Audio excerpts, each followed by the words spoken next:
Olá, servos de Cristo e seguidores do meu perfil. Primeiro de tudo, eu quero desejar a vocês um Feliz Natal em Cristo Jesus. E hoje eu vim comentar com vocês sobre este livro, Heróis da Fé. Eu comprei ele em agosto, só terminei em dezembro. Eu juro a vocês que eu não sou esse tipo de pessoa, gente. O livro é pequenininho, terminei só em dezembro. Mas é porque esse ano eu reservei este aqui com prioridade. Eu queria dizer a vocês também que leiam bons livros, mas faça com prioridade a palavra do Senhor, faça com prioridade a voz do Senhor na sua vida. Separei em 3 tópicos: conversão, chamado, experiências.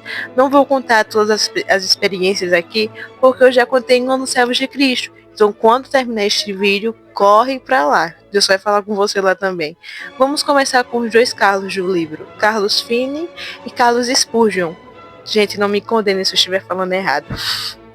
Página 115. Por que a conversão de Carlos Finney me chamou a atenção? Porque eu vi a pura ação do Espírito Santo de Deus ali. Sabe quando você vê ali só e diz, meu Deus, ali só tem Cristo? Foi na conversão do Finney que eu vi. Vi em todos. Todas as conversões dele foi realmente a ação de Cristo ali na vida deles, mas foi o Finney que me chamou a atenção. O Finney, ele era advogado e ele começa a frequentar os cultos e sente vontade imensa de ler a palavra.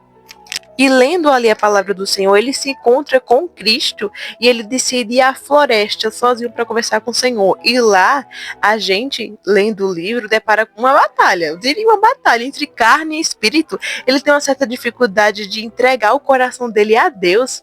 Como ele fala aqui no livro, ele tem uma certa dificuldade de se concentrar e entregar a Deus. Só que em certo momento ele levanta com autoridade e começa a lutar ali contra a carne dele, contra tudo o que estava impedindo dele chegar até Cristo. E lá ele recebe a presença gloriosa de Jesus. Lá ele se entrega totalmente ao Senhor.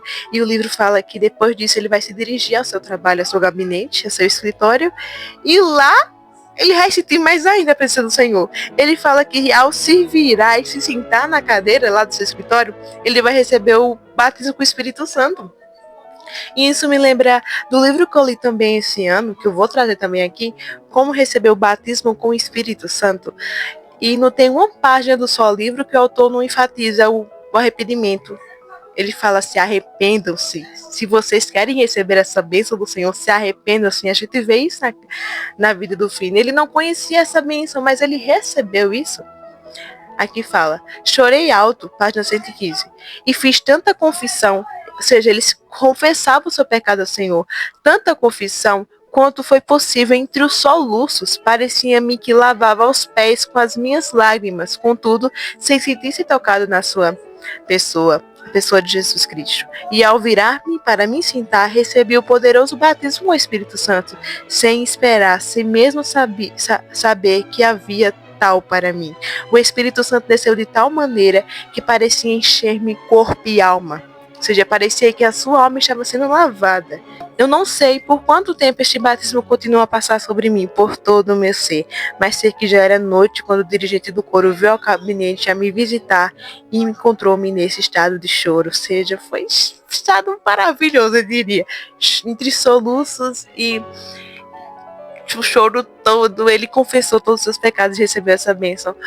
Depois o livro vai contar que o rapaz chega lá para visitar ele, provavelmente para resolver algumas coisas do trabalho pessoal, e ele encontrou o Finney desse jeito, e ele decide chamar um pastor, e lá o pastor chega no escritório dele e começa a rir, porque ele entende que ali era a pura ação do Espírito Santo. Se você quer saber mais sobre a vida dele, leia. É muito bom. Agora a gente vai para Spurgeon. Por que a conversão de Spurgeon me chamou a atenção? Porque me lembrou de Lutero.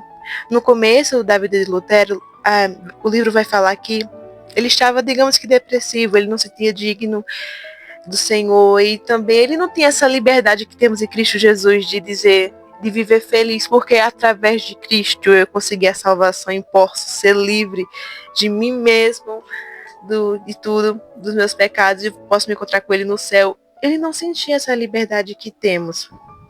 E o Spurgeon também não sentia. Só que o Senhor vai marcar um encontro com ele no culto. Ele fala que chega a um culto normal, inclusive tem até poucas pessoas, ele tinha 15 anos de idade, e o pregador vai pregar em Isaías 45:22, que é aquele texto que diz: olhai para mim, seres salvos, todos os confins da terra.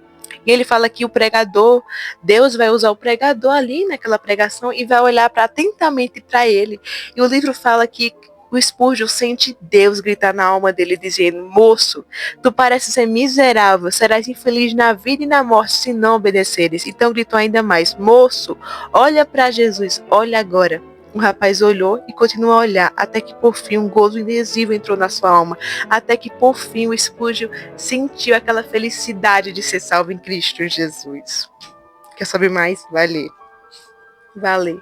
Então, isso me chamou muito a atenção, porque um dos frutos do Espírito Santo é a alegria.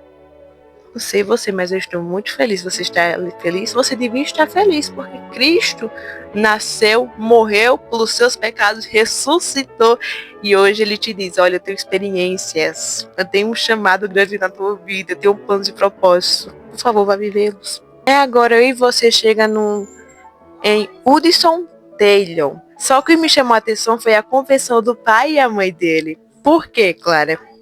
Página 166. Vamos lá, gente. O pai do nosso Hudson Taylor estava prestes a casar com a sua mãe. Nisso, ele escuta a pregação antes do seu casamento e ele passa, digamos que, o dia inteiro pensando na pregação, ou seja, o Espírito Santo convencendo ele. E aí, o livro fala que depois do casamento, eles estavam depois do casamento, ele ia dançar e beber, como se fazia em tais ocasiões, como as pessoas que não conhecem a Cristo faz. E nisso, só que ele sentiu vergonha e sentiu o Espírito Santo ali convencendo ele do pecado.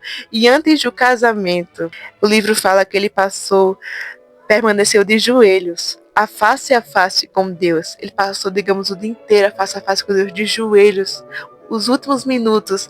Inclusive, ele se atrasou até para o próprio casamento. E quando ele chegou lá, ele casou com sua esposa e depois explicou à sua esposa o que realmente tinha acontecido. Depois do casamento, eles conversaram.